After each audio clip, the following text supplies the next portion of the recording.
In a large and indifferent city, where thousands of people pass each other without looking, a waiter did something extraordinary.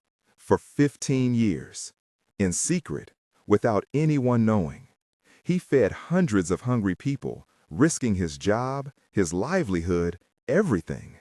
And when his secret was discovered, what happened changed an entire city.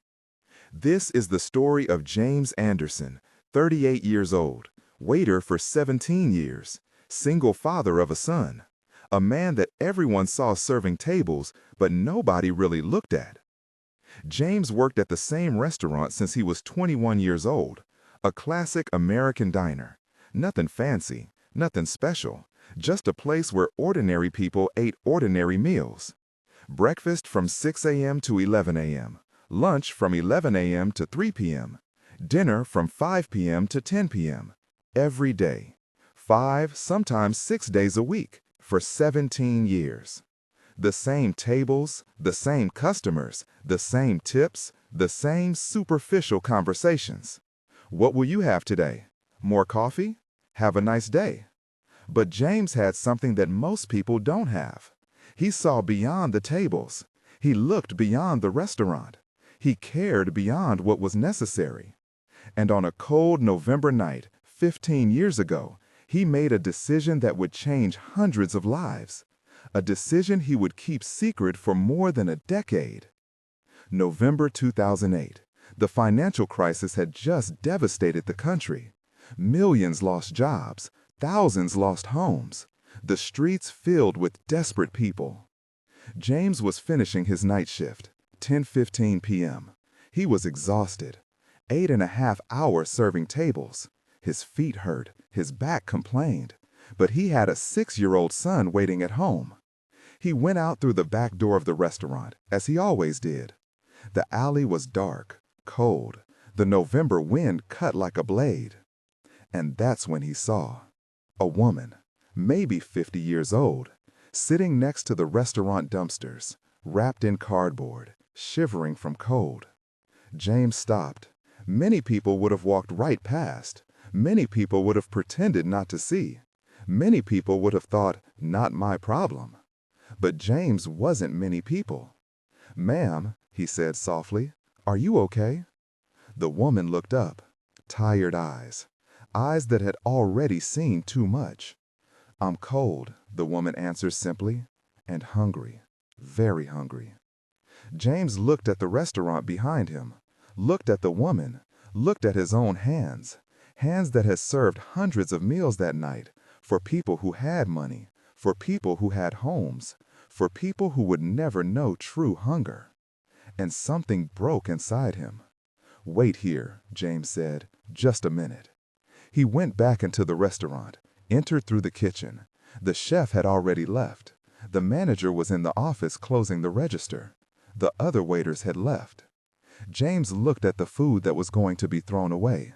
Leftover bread, a portion of roasted chicken that a customer had ordered but barely touched, mashed potatoes, vegetables, perfectly good food, about to go in the trash. James grabbed a styrofoam container, filled it with food, added a fork, a napkin, a bottle of water. His heart was beating hard. He didn't have permission to do this. If he got caught, he could be fired. And he couldn't lose that job. He had bills to pay, a son to feed. But there was a hungry woman outside. James hid the container in his backpack and left. The woman was still there, still shivering. "Here," James said, handing over the meal. "Eat, please." The woman opened the container and started to cry. They weren't tears of sadness. They were tears of gratitude, of relief, of recognized humanity. "Thank you," she whispered through tears. "Thank you. You don't know what this means." James sat next to her in that cold alley, waited while the woman ate, each forkful slow, deliberate, like someone who didn't know when they would eat again. "What's your name?" James asked. "Margaret, but everyone calls me Maggie." "What happened, Maggie? How did you end up here?" And Maggie told her story. A story that James would hear hundreds of times over the next 15 years, with different names but always the same essence. Maggie had been a nurse, married for 28 years, 3 adult children, a normal life. And then her husband died. Medical debt suffocated her. She lost the house, lost everything. Her children had their own families, their own struggles. She didn't want to be a burden. So she ended up on the streets. James listened and felt something changing inside him, a determination, a mission. "Maggie," he said, "I'll come back tomorrow with more food, and I'll keep coming back." "You don't have to do this," Maggie protested. "I know," James responded, "but I'm going to do it anyway." And he did, the next day, and the day after, and every day for the next 15 years. In the beginning, it was just Maggie, one meal, one styrofoam container hidden in the backpack. But soon, James noticed others. 3 more people sleeping in the same alley, a man under the nearby bridge, an entire family living in a car in the parking lot. And James started bringing more food. He developed a routine. Every night, at the end of his shift, he gathered food that would be discarded. Unsold bread, meals that customers didn't finish, kitchen leftovers. He packed everything carefully, added forks, napkins, sometimes even dessert. And then, before going home, he distributed. Alley by alley, corner by corner, person by person. 10 minutes extra before going home, 15 minutes, half an hour. His son Daniel started asking, "Dad, why do you always come home so late?" "Just finishing some things at work, son," he lied, because he couldn't tell the truth, not even to him. Because if someone found out, he would lose his job, and without a job, he couldn't feed his own son, couldn't pay rent, couldn't survive. But he also couldn't stop, because there were hungry people, and he could do something about it. Months turned into years. 2008 became 2009. 2009 became 2010. James became more careful, more organized.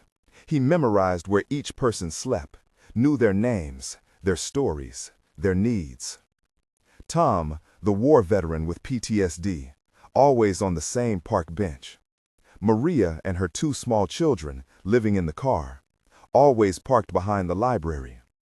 David, the young man who had aged out of the foster care system, always under the Oak Street Bridge.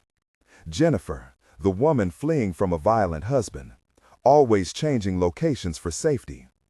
James knew all of them, and every day he brought food. But there was a growing problem. Each year, more people, more hungry mouths, more need. And James was reaching the limit of what he could carry alone. So he started being more creative. James noticed something at the restaurant. Every weekend, especially Sundays, there was a lot of leftover food. Breakfast feasts that families ordered but didn't finish. Toast, pancakes, eggs, bacon. Everything went in the trash. What a waste, he always thought. Then, one night, he had an idea. Dangerous, but necessary. It was Sunday night. The restaurant had closed. James volunteered to stay and help with the final cleanup. The manager, tired, accepted gratefully and went home. James was alone in the kitchen. He took all the leftovers from the day, organized them in multiple containers, filled his backpack, filled extra bags he had brought hidden, 10 complete meals, 15, 20. His heart was beating wildly. If someone came back, if someone checked the cameras, if someone noticed, he would be fired on the spot, maybe even accused of theft. But he thought of the faces: Tom, Maria, David, Jennifer, Maggie, and so many others. He grabbed the bags and left. That night, James fed 23 people, 23 hot meals, 23 mouths fed, 23 lives touched. And he realized something. If he did this once a week, if he took Sunday's leftovers, if he planned well, he could feed many more. So he started a system. Sunday nights, he always volunteered to close and always took the leftovers that would be discarded. During the week, he gathered what he could from his own shift. But Sundays were special. Sundays, he could make a real difference. Weeks became months. Months became years. 2010, 2011, 2012, 2013. James continued, every Sunday, every day he could, in secret, alone. His son grew. Daniel was 10 years old, then 12, then 14. "Dad, why are you always so tired?" he asked. "Just working hard, son," he responded. And it was true. Working at the restaurant, taking care of Daniel, and feeding hundreds of hungry people. He barely slept, barely rested, but couldn't stop. 2015, 7 years since it began. James was serving tables on a Tuesday afternoon when a man entered. Well-cut suit, executive briefcase, clearly not a regular customer. He sat at a corner table, observed. Not just the restaurant, he was observing James. He felt the gaze. A chill ran down his spine. That man was evaluating something, but what? He ordered coffee. James served. He thanked him but kept observing. 15 minutes later, he called the manager. They talked quietly. The manager looked at James, nodded. James's heart sank. They know, he thought. Somehow they found out. The shift ended. The manager called James to his office. "James, I need to talk to you." He entered. The man in the suit was there. "James," the manager said, "this is Richard Morrison. He is, well, I'll let him explain." Richard smiled, a kind smile. "James, I'm a private investigator. But don't worry, you're not in trouble. Actually, it's the opposite." James was confused. "I don't understand." "I was hired by someone to investigate an unusual situation. Food disappearing from the restaurant. Always on Sundays. Always late at night. Always when you were closing alone." James swallowed hard. This was the end. He would be fired. Maybe worse. I can explain," he began. Richard raised his hand. "Please, let me finish. I followed you for 3 Sundays. I saw where you went. I saw what you did." Tears started forming in James's eyes. I know it was wrong. I know I didn't have permission. But there were hungry people and—" "James," Richard interrupted gently, "you're not being accused. You're being honored." "What?" Richard smiled. "The person who hired me didn't want to catch you, wanted to find you, wanted to know if the rumors were true, if there really was someone doing this." "I don't understand. Who hired you?" "His name is Thomas Henderson. He is, well, he was one of the men you fed. David, the young man under the Oak Street Bridge." James remembered. David, the quiet young man, always so polite, always so grateful. "David?" he whispered.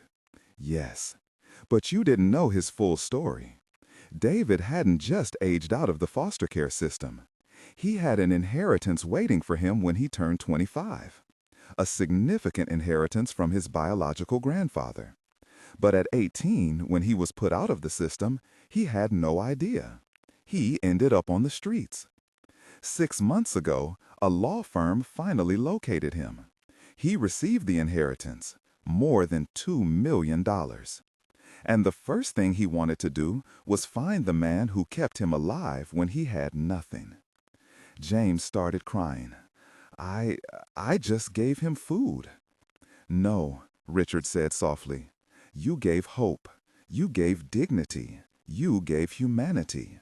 For 15 years, for hundreds of people, you were the only thing between them and death. And David wants to give back." A week later, James was invited to a dinner. They said it was just a community meeting. He had no idea. He entered an event hall and froze. There were over 200 people there, and he knew every face. Tom, the veteran, now clean, shaved, wearing military uniform with honors. Maria and her children, now with their own home, children in school.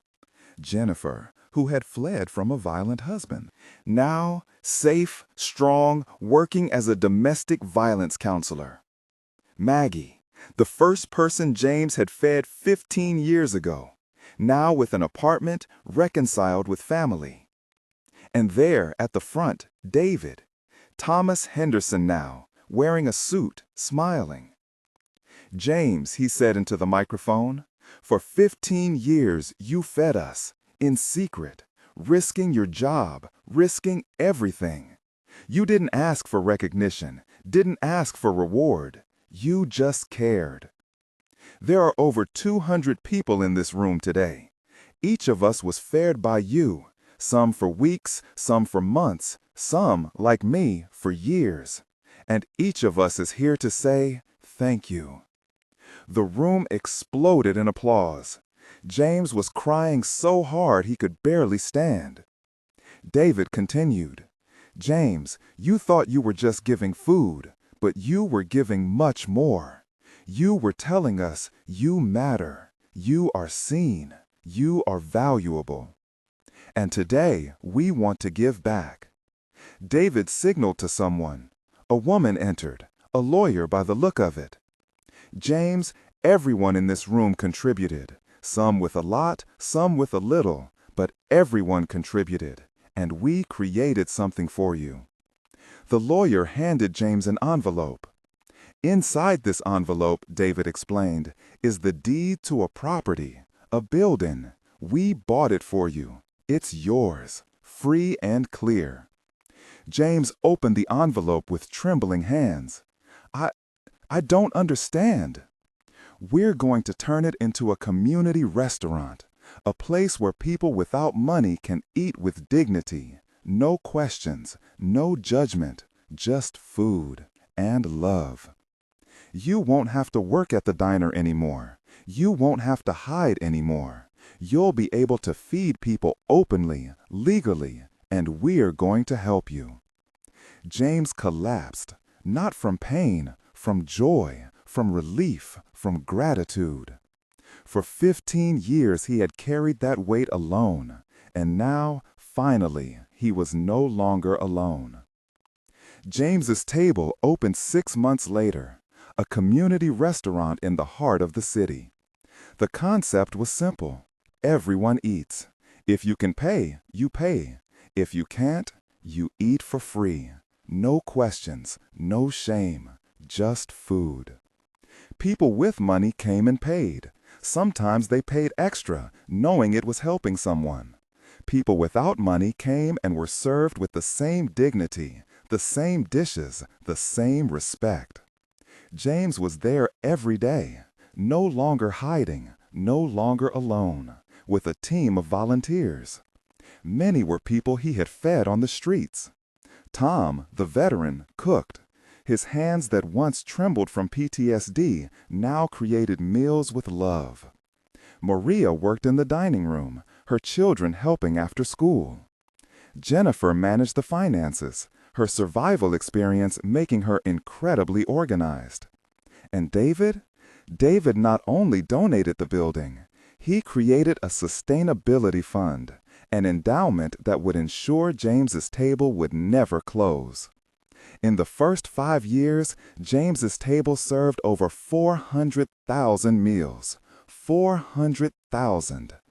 Homeless people, struggling families, elderly people with minimum pensions, hungry college students, anyone who needed it. Without distinction, without discrimination, just humanity. James's story spread, first locally, then nationally, then internationally. Journalists wanted interviews. TV shows wanted his story. Organizations wanted to give awards. And James? James accepted some interviews, but always with the same message. I didn't do anything special. I just did what anyone should do. I saw hunger and fed. I saw need and responded. I saw humanity and honored it. But everyone knew that wasn't true. James was special. Because for 15 years, when nobody was watching, when there was no recognition, when there was only risk, he did what was right. He fed the hungry. He cared for the forgotten. He loved the invisible. The concept of James's table spread. Cities across the country started opening similar restaurants, pay-what-you-can restaurants, places where dignity was served along with food. A movement was born, not from government, not from corporations, but from ordinary people inspired by a waiter who cared. Daniel, James's son, now 21 years old, was in college studying nonprofit management. "I'm going to expand what my father started," he said in interviews. "I'm going to make sure nobody goes hungry if I can do something about it." He had grown up seeing his father come home late, tired, exhausted, and now he understood why, and he was proud. "My father is my hero," he said. "He taught me that heroism isn't about power or fame. It's about seeing need and responding. It's about caring when it's difficult. It's about doing what's right even when nobody's watching."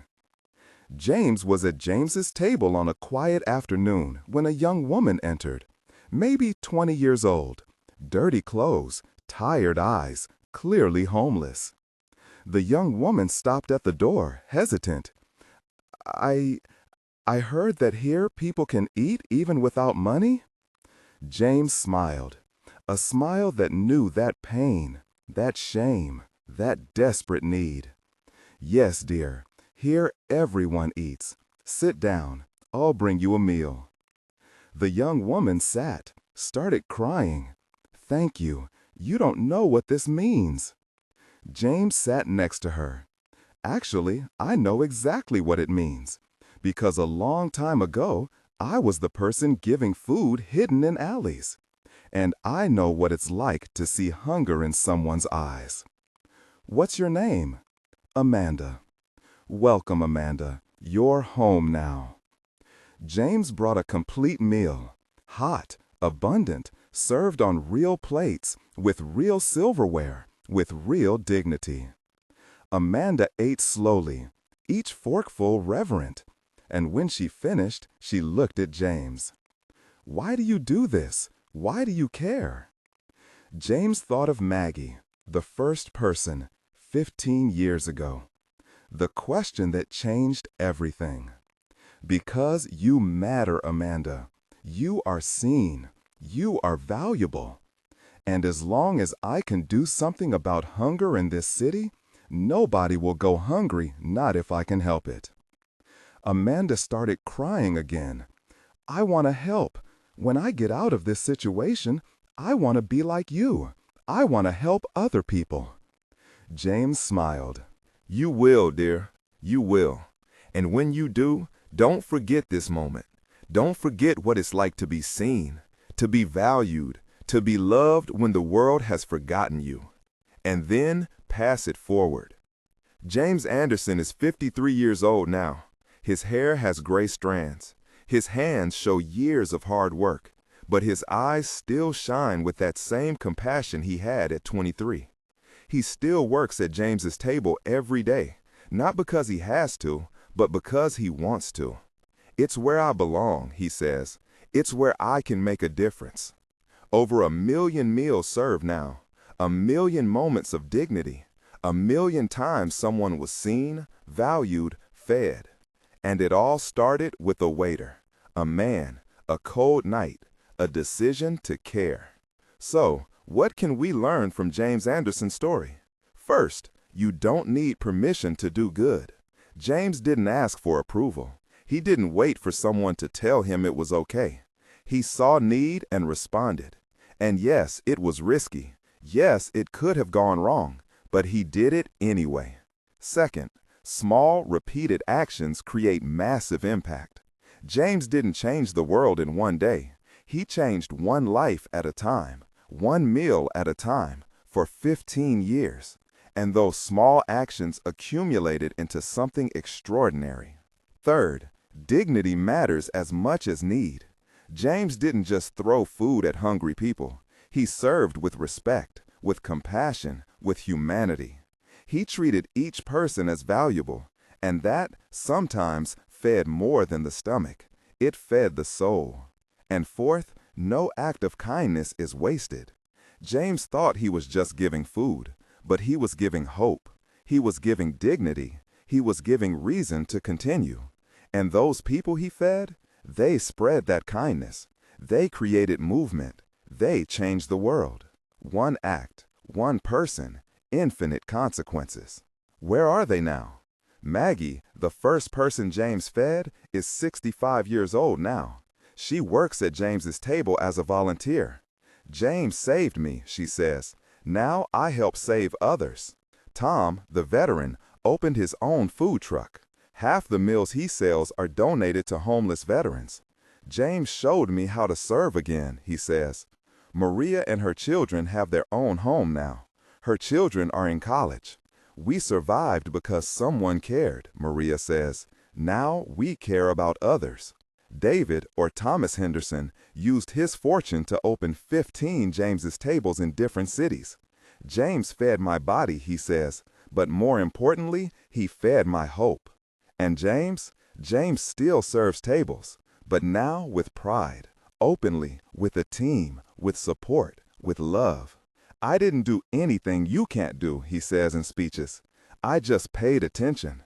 I just cared. I just acted. If a waiter can feed hundreds alone, imagine what we can do together. James's story is not about a saint. It's not about someone perfect.